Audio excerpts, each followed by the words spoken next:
अरे तो क्या हो गया, अगले साल फोड़ देना। बाकी के मेरे सारे दोस्त जॉब्स कर रहे हैं, शादी हो रही, घूमने जा रहे हैं और मैं यहाँ बैठ के नोट्स जुगाड़ रहा हूँ। अब एक साल फिर बर्बाद हो जाएगा। एक काम कर, अपना फोन दे, ये देख क्या है ये? नए साल का नया प्लान। देख, इस साल कोविड ने, कोचिंग्स ने, बिना गाइडेंस की पढ़ाई ने खराब कर दिया, तो अगले साल के लिए नया प्लान तो बनाना पड़ेगा ना। टेस्ट बुक पास 299 पर ईयर में टेस्ट बुक पास के साथ तैयारी करो 200 से ज्यादा एग्जाम्स की और पाओ एक्सेस 12,000 मॉक टेस्ट की। लॉग ऑन टू टेस्टबुक.com या फिर ऐप डाउनलोड करो प्ले स्टोर से। नमस्कार फ्रेंड्स, आज मेरे साथ हैं सूबेदार पद पे नियुक्त नागेंद्र सिंह ठाकुर सर। तो फ्रेंड्स अब यही था कि जितने भी बच्चे हैं सब मेरे से बोलते थे कि सूबेदार पद का इंटरव्यू लीजिए, तो मैंने और भी इंटरव्यू लिए हैं। तो सर से भी मुलाकात हुई इस संबंध में, तो अपना अनुभव सर भी बताएंगे। तो सर सबसे पहले अपने बारे में बताइए सर, आपका एजुकेशनल बैकग्राउंड और सर मतलब आपने किस टाइप से तैयारी करी? मैंने कॉलेज किया, बीएससी से किया। बीएससी के बाद फिर मैंने एमए किया और कॉलेज में आते ही मेरे संपर्क हो गए थे काफ़ी। कहते जैसी सोच रखो वैसे लोग मिल जाते हैं। काफ़ी जो तैयारियां करते थे सीनियर्स, कुछ प्रोफेसर थे जो और ऊपर जाना चाह रहे थे, प्राइवेट प्रोफेसर थे, तो उनसे संपर्क में आया। उनके गाइडेंस मिला मुझे, मैं इस दिशा में आया। कोई मुझे स्पेशल गाइड नहीं मिला था, पर हाँ उनसे जब टच में आया तो मुझे लगा कि हाँ मुझे क्या पढ़ना है क्या नहीं पढ़ना है, या फिर क्या पढ़ के जॉब हासिल की जाती है, या फिर किस क्षेत्र में जाना है। ये मिला मुझे कॉलेज के टाइम पे। उसके बाद फिर धीरे धीरे इस तरफ रुझान आया। मैं फिर भी हालांकि कंपटीशन से दूर रहा, मुझे आइडिया नहीं था कि फिर फॉर्म भी कैसा, कहाँ पे कैसा रहेगा, फिर और भी क्या तैयारी रहती है, पूरी विधि मैंने नहीं पता थी मुझे। कॉलेज के बाद फर्स्ट टाइम फिर लगातार वैकेंसी 2007 की फर्स्ट टाइम मैंने भरा था। तब भी मैं बताऊं 2007 में शायद आपको हंसी भी आए और ये समझ में आया कि क्या होता है। 2007 में मैंने फर्स्ट टाइम SI का भरा था और कोई भी आइडिया नहीं था। ये था कि वैकेंसी आई है भर दो, और डेट निकलने के बाद ऑफलाइन भी एक ऑप्शन था उसका, पर ऑफलाइन हो चुका था, भर दिया था। फिर वहाँ से फिर व्यापम से मेरा कागज़ वापस आया कि आप लेट हो चुके हैं, ये था। फिर 2011 से, सच कहूँ तो 2011 से। तो 7 के बाद 11 में आई थी वैकेंसी? हाँ, 7 के बाद 11 में, या फिर यूँ कहिए कि मैं बीच में ध्यान नहीं दिया मैंने। हाँ, फिर 11 से मैं प्रॉपर तरीके से इस फील्ड पे आया। फील्ड पे मतलब तैयारी की मोड पे आया। 11 में ही 11 की जो वैकेंसी थी, जो 12 में एग्ज़ाम हुए थे, फिर लगातार मेरा सिलेक्शन मतलब प्री तो होता गया। और उसके बाद फिज़िकल में हमेशा मार खाता रहा। तो फिज़िकल ज़रूर मेरे लिए हमेशा टफ रहा है, या फिर यूँ कहूँ कि मैंने फिज़िकल को ध्यान नहीं दिया ज़्यादा। और सब इंस्पेक्टर के लिए मैंने कभी ट्राई नहीं किया था। पीएससी प्रिपरेशन थी मेरी। जो मेरे सीनियर्स मिले थे पीएससी ही उनकी तैयारियाँ चलती थी, और मैं भी पीएससी की प्रिपरेशन कर रहा था। बीच में जब वैकेंसी आई तो मैंने बस सिर्फ भर दिया कि हाँ एग्ज़ाम दे दूंगा, एक मैं अपने आप को आकलन कर लूँगा, ये था। अच्छा, तो कौन सी बैच से सर आप पास हुए थे? मैं 2013 की वैकेंसी आई थी, जो 2015 में हुआ था, तो हम 2015 की वैकेंसी।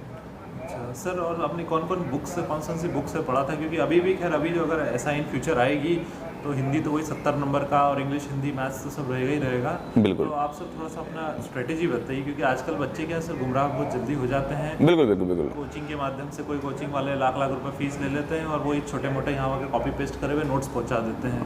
तो सर आप थोड़ा नहीं, बेसिकली मैंने जीएस के लिए लुसेंट पढ़ी। स्पीडी आती है, स्पीडी भी काफ़ी पढ़ी। स्पीडी ओवरऑल सारे क्वेश्चन रहते हैं आपके पास। लुसेंट रहता है ना, लुसेंट से पढ़ी। उसके अलावा यूनिक सबसे पहले पढ़ा था मैंने, यूनिक की बुक। जब मैं बताया था आपको, जो कॉलेज के टाइम में जब टच में आया था, तब उनकी मुझसे काफ़ी सुना था। पढ़ाई तो बाद में स्टार्ट करी, तब मैंने यूनिक से पढ़ा था। यूनिक और लुसेंट जीएस के लिए काफ़ी था। और करंट हिंदी के लिए मुझे ठीक से याद नहीं आ रहा, एक बुक थी उसको पढ़ा था मैंने।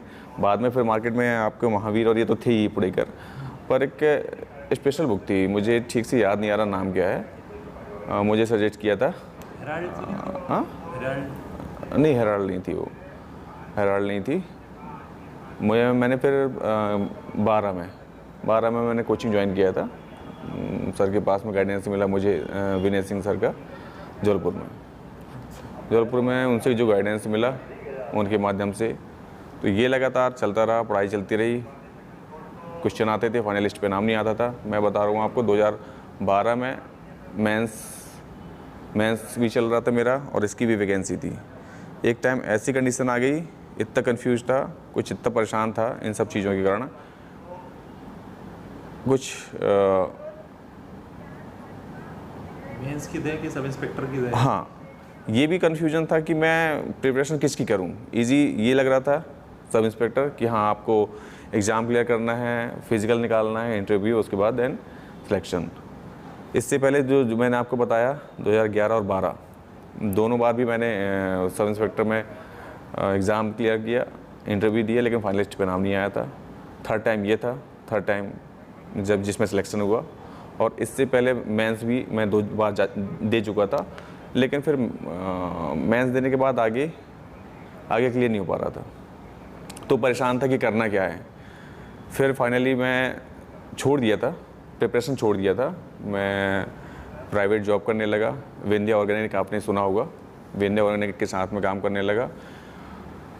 सिर्फ काम कर रहा था, मन तो बिल्कुल नहीं लग रहा था, मेहनत तो काफ़ी ज़्यादा हो रही थी। फिर मैं लौट के गुरुजी के पास, सर के पास गया, उनको बताया कि सर ऐसी ऐसी बात है। तो पहले तो वो नाराज़ हुए, बोले क्यों, क्या ज़रूरत है कि तुम्हें प्राइवेट जॉब करने की, क्या कॉन्फिडेंस नहीं है तुम्हें खुद पे? मैं बताया सर ऐसी ऐसी थी कंडीशन, आपने देखा कि मैंने मेंस भी लिख रहा हूँ लेकिन आगे नहीं हो पा रहा है, सब इंस्पेक्टर के एग्ज़ाम भी दिए लेकिन फाइनल लिस्ट पे नाम नहीं आ पा रहा है। बोले ठीक है प्राइवेट छोड़ो तुम और आ जाओ, फीस इसकी चिंता मत करो और ये मान के चलो कि हो जाएगा। और सबसे अच्छी बात ये है सर की, उनसे जो चीज़ मैं सीखा हूँ और आज आपके माध्यम से बता रहा हूँ, सिर्फ पॉजिटिविटी। उन्होंने ये बोला कि बस सोच लो कि ये होना है। उन्हें ये, चाहे वो पारिवारिक समस्याएं हो, उसको सॉल्व करने का तरीका बोल दे कि नहीं, ये बोल दो कि हाँ वो कुछ जो भी समस्याएं आती है उसको बोल दो कि नहीं ये अच्छा हो जाएगा, तो वो अच्छा हो जाना है। पढ़ाई में नहीं बन रहा तो ये बन जाएगा, ये सोचना है।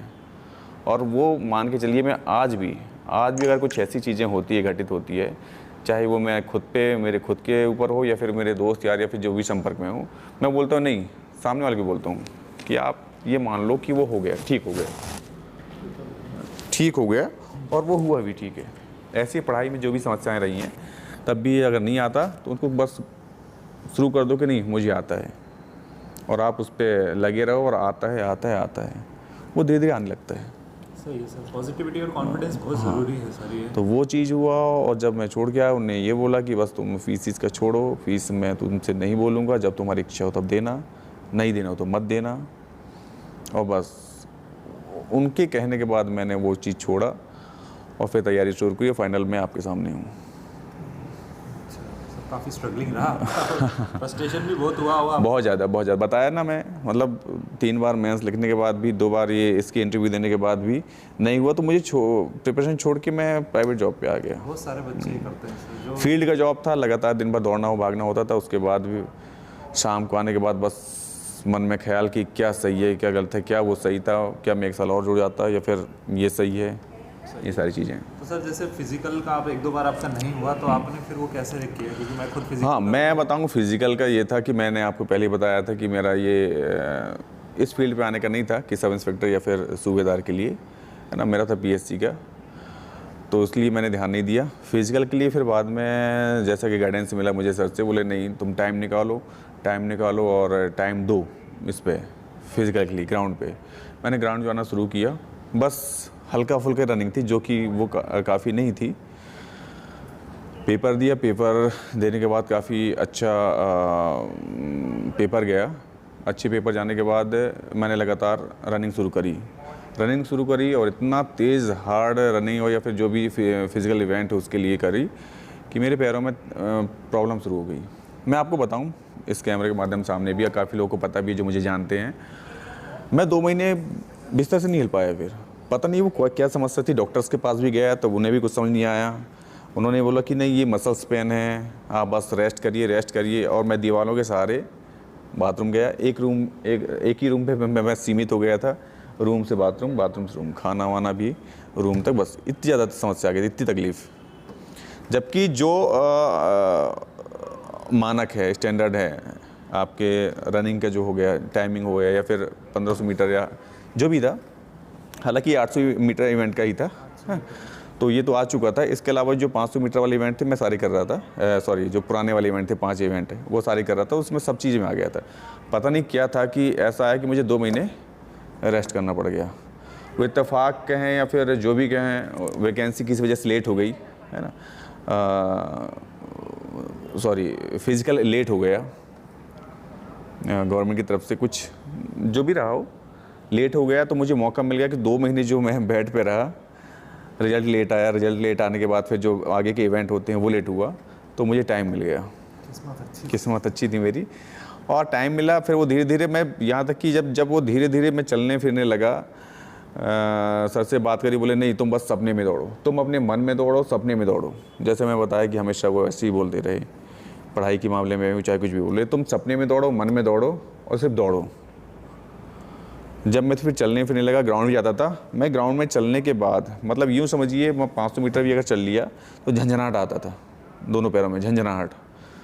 उनसे बात करता था, मतलब मुझे रोना आ रहा था। मुझे जो देखते थे पहले लोग, जो देखा तो बोलते थे, कुछ लोग जैसे भैया बोलते हैं, कुछ सर भैया ही बोलते थे, अक्सर होता है कि भैया ही बोलते हैं जो जानते हैं ग्राउंड में, या फिर जो दोस्त आ रहे हैं अपने नाम से कि यार क्या हो गया, क्या तेरी तो अच्छी रनिंग थी, तेरा फलाना था, तेरा ठिकाना था, मतलब पता नहीं क्या हुआ।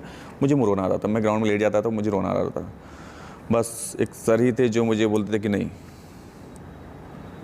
बस तुम दौड़ो, तुम तो बस ये सोचो कि तुम दौड़ चुके, वो जो इवेंट का जो टाइम है दौड़ चुके, निकाल चुके।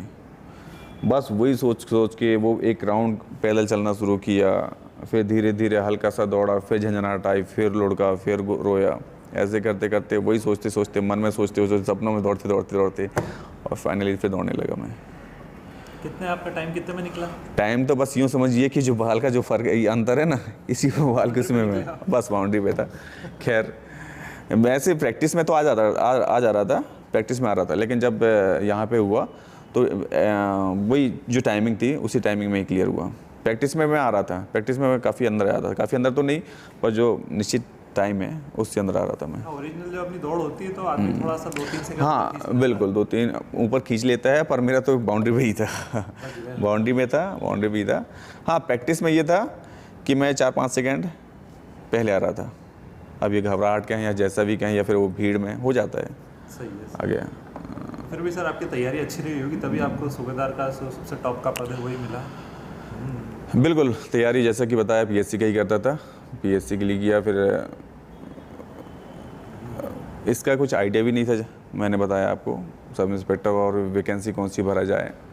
एक दूर के पहचान के थे, उनने बताया कि नहीं सूबेदार प्रेफर करो, सूबेदार अच्छी पोस्ट होती है, और मैंने सूबेदार ही किया, फाइनल सूबेदार हूँ।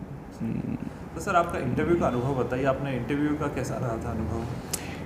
हाँ इंटरव्यू घबराहट बहुत ज़्यादा हो रही थी, पर जो 2 इंटरव्यू चूँकि दे चुका था मैं, वो 50-50 नंबर के थे, तो लंबे इंटरव्यू थे वो, और ये सिर्फ 10 नंबर का इंटरव्यू था और छोटा इंटरव्यू था। अच्छा रहा, एवरेज रहा, डर नहीं था, बस हिचक नहीं थी। सवाल क्या पूछे सर आपसे, याद है?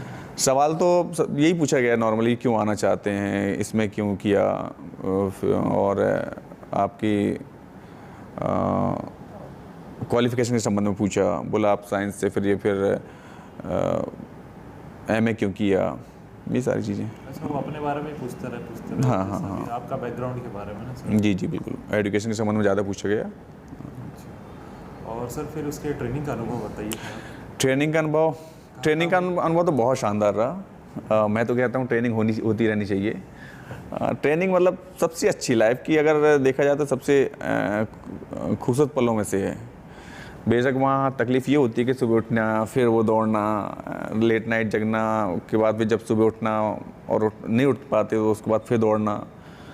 हम लोग सबसे पहले फाउंडेशन कोर्स हुआ 3 महीने के इंदौर में। इंदौर की ट्रेनिंग सबसे टफ़ ट्रेनिंग है, और मैं चाहता हूँ कि ऐसी ट्रेनिंग सभी जगह होनी चाहिए। वहाँ जब शुरू में तो कभी घुटने में दर्द पेन आया, कभी कमर में पेन आया, लेकिन वहाँ भी जो उस्ताद थे जो ट्रेन कर रहे थे हम लोग को, उन्होंने भी बोला कि नहीं, ग्राउंड का दर्द ग्राउंड में जाएगा, ऐसे बहानेबाजी नहीं चलेगी। बहाना तो खैर नहीं था, लेकिन वो दर्द में ही दौड़ाते रहे, कराते रहे। बिल्कुल। और बहुत अच्छा लगा। ट्रेनिंग में बहुत सारे लोग थे, हम लोग, हमारा बैच लगा लगभग 700-750 का बैच था। काफ़ी संख्या में लोग थे, ऑल एमपी के अलावा बाहर के भी थे, अदर स्टेट के भी थे। सबसे मिलना हुआ, लड़ाई झगड़े हंसी मजाक सब होते हैं, गैंग भी बनते हैं एरिया के हिसाब से, खैर वो होता है। और हाँ, ग्रुपिंग तो हो जाती है, सॉरी गैंग नहीं बोलना चाहिए, ग्रुपिंग तो वो हुआ। और उसके बाद 3 महीने बाद सागर में ट्रेनिंग हुई हमारी। लेकिन हाँ, ट्रेनिंग होती रहनी चाहिए, ट्रेनिंग बहुत अच्छा पार्ट है। टफ ट्रेनिंग होती है, पर ट्रेनिंग के दौरान जब सुबह से उठना पड़ता है, एक समय ऐसा आता है कि लगता है कि नहीं यार ये क्या है, बहुत कर लिए, अब हम फील्ड पे जाएं। पर यहाँ आने के बाद लगता है नहीं, ट्रेनिंग ही बेस्ट थी। ये होता है, हमारे साथ भी हुआ था, मेरी नोएडा में हुई थी ट्रेनिंग। हाँ, उधर का दिन बस वापस चले जाऊँगा। और क्या। और सर सूबेदार पद के जॉब प्रोफाइल आप बताइए सर। जॉब प्रोफाइल सूबेदार, और हम लोग जैसे प्रमोशन के बाद आरजीशिप हो जाती है तो एग्जीक्यूशन एग्जीक्यूटिव पोस्ट है। इसमें बेसिकली जो मैनेजमेंट कहना चाहिए, वो चाहे वो फोर्स का मैनेजमेंट हो या फिर इसके अलावा जो और भी चीज़ें हैं मैनेजमेंट का। भोपाल, चूँकि भोपाल राजधानी है, इसलिए यहाँ पे लॉ एंड ऑर्डर बहुत ज़्यादा होते रहते हैं। यहाँ आपको रियल में 10 से 12 घंटे तो बहुत ही कॉमन है, 10 से 12 घंटे आपको देना ही देना है। इसके अलावा हमने भोपाल की ही बात करूं तो बहुत कॉमन रहा है कि कई बार हम 24 घंटे यहीं पे रहे हैं, 24 घंटे, यहाँ तक कि 35 घंटे। अब आप सोचिए, भोपाल में यहाँ रहने के बाद, कंट्रोल रूम में एज ए ड्यूटी करने के बाद भी घर नहीं जा पाते, इतना पास होने के बाद भी। यहाँ की जो जॉब प्रोफाइल है बहुत ज़्यादा है, राजधानी होने के कारण वीआईपी वीवीआईपी मूवमेंट बहुत ज़्यादा रहते हैं। लॉ एंड ऑर्डर, लोग अपनी मांगों के लिए प्रदर्शन करते हैं, विपक्ष की पार्टियां भी प्रदर्शन करते हैं, काफ़ी ऐसे होते रहते हैं प्रदर्शन, तो ड्यूटियाँ बहुत ज़्यादा है इधर। अच्छा भी लगा, मतलब कभी हमने ड्यूटी से बोर भी नहीं हुए, हमें मालूम था कि ड्यूटी है हमारी ये, और हमने किया। पुलिस की ड्यूटी तो कभी बोर होता ही नहीं। बिल्कुल बिल्कुल बिल्कुल नहीं, मतलब थकान भी नहीं हुआ कि हम थक गए यही कर करके। लेकिन हाँ, जॉब है, हमने अगर यूनिफॉर्म पहनी है तो सिर्फ इसके लिए पहनी है, ड्यूटी के लिए। जहाँ भी ड्यूटी है, अगर है, घर भी गए, अगर पॉइंट आ गया कि नहीं अभी फिर एलो होना है या फिर कुछ भी हो गया XYZ, तो फिर हम दौड़ के फिर आ गए लगातार। सर मेरे को लगता है कि मैं अगर सब इंस्पेक्टर बन जाता तो वास्तव में इसका तो बोझ संभाल ही नहीं पाता। किस्मत से लेबर इंस्पेक्टर की आ गई थी 2017 में, उसमें निकल लिया मैं। तो सर आप फाइनल से स्टूडेंट्स को कुछ टिप्स दीजिए, खासकर वो बच्चे जो अभी इतने डिप्रेस हो चुके हैं, वैकेंसी नहीं आई है, अभी कितने सालों से नहीं आई सब इंस्पेक्टर की, तो उनके लिए सर आप कुछ अच्छे शुभ शब्द। बिल्कुल, जैसे कि बीच में सरकार ने घोषणा करी है कि वैकेंसी आएगी, चाहे वो पुलिस की हो या फिर दूसरी वैकेंसी हो। किसी एक चीज़ के लिए आप तैयारी ना करें, क्योंकि आपको नहीं मालूम कि अभी तो आपको नहीं मालूम कि आप कहाँ जाना है, आपकी किस्मत में क्या लिखा हुआ है। मेहनत करिए, हर फील्ड पे जाइए, वैकेंसी आएगी। मैंने देखा है कि मेहनत करने वाले कभी उनकी मेहनत जाया नहीं जाती, कहीं ना कहीं लग जाते हैं। हमने ये देखा कि हमारे बहुत से आरक्षक लगातार ड्यूटी करने के बाद भी, जैसे कि आपको बताया, लगातार ड्यूटी करने के बाद भी कोई सब इंस्पेक्टर चाहे यहाँ हो या फिर अदर स्टेट में हो, बने हैं। तो मैं भी आप लोग से यही कहूँगा कि लगातार मेहनत करिए, अच्छे लोगों के पास संपर्क में रहिए ताकि आप मोटिवेट होते रहें। पॉजिटिविटी हमेशा बनाइए, जैसा कि मैंने आपको पहले बताया कि मेरे सर ने हमेशा यही कहा कि आप बस सोचो, मन में दौड़ो, मन में करो कि मुझे हो गया। जो चीज़ नहीं बन रही उस पर मेहनत करिए और यही कहिए कि हाँ बन गया मुझे। अब देखिए आपको सब बन जाएगा। दौड़ते रहिए, पढ़ते रहिए। हाँ, ग्राउंड जरूर जाइए, भले आप उस फील्ड पे ना जाएं कि हाँ मुझे पुलिस पे जाना कि नहीं जाना, लेकिन ग्राउंड जाइए। इससे क्या है, आपका स्ट्रेस कम रहता है। ग्राउंड जाइए, एक्सरसाइज करिए, ये सब चीज़ें ग्राउंड होना चाहिए ताकि लोग फ्रेश रहते हैं। ब्लड का सर्कुलेशन बहुत अच्छा होता है, ऑक्सीजन आती है, आप फ्रेश रहते हैं। फिजिकल एक्टिविटी से थोड़ा कहीं ना कहीं बिल्कुल बहुत फ़र्क पड़ता है। आधा घंटा अगर आपने ग्राउंड से जुड़े हैं, चाहे किसी भी खेल से जुड़े हैं, अगर खेल नहीं जुड़े तो ग्राउंड से जुड़िए, देखिए आपकी पर्सनालिटी में एक अलग ही निखार रहेगा। आधे घंटे में भी सर थोड़ा आ जाता है, फ्रेशनेस आ जाती है। बिल्कुल बिल्कुल बिल्कुल। तो सर इतना ही ना, मैं शो ऑफ कर दूँ, वो क्या शो ऑफ कर दूँ ना? हाँ बिल्कुल। तो फ्रेंड्स देखा सर ने कितनी मोटिवेटिंग स्पीच दी। सर के साथ खुद ही बहुत अच्छा अनुभव था कि सर ने भी बहुत स्ट्रगल किया और कहीं ना कहीं लक भी इसमें मायने भी रखता है और मेहनत तो सबसे ज़्यादा मायने रखती है। 99.9% बिल्कुल, बिल्कुल, मेहनत भी है बिल्कुल। और 0.1% अगर बोले तो भगवान का आपका आशीर्वाद रहे, और सबसे ज़्यादा तो माता पिता का आशीर्वाद। बिल्कुल बिल्कुल, माता पिता का आशीर्वाद हमेशा रहता है। ज़रूर आपको डांटते होंगे वो कि पढ़ नहीं रहे अभी तक, कोई फलाना कोई जॉब नहीं कर पाए, फला का बेटा या फला की बेटी ने फला कर लिया ना, तो भाई माता पिता हैं, लेकिन उनका डांटते ज़रूर है पर आशीर्वाद ही रहता है, उनका आशीर्वाद हमेशा रहता है। तो बस हमेशा उनका सम्मान करें, चाहे कितनी भी डांटें वो, और आप अपनी मेहनत करिए बस। ठीक है ठाकुर सर, आपने बहुत अच्छा इंटरव्यू दिया सर, मुझे बहुत अच्छा लगा आपसे मिलके भी। ओके फ्रेंड्स, आप पढ़ते रहिएगा। सर को भी बहुत बहुत धन्यवाद आपका। Thank you. All the best friends, जय हिंद। जय।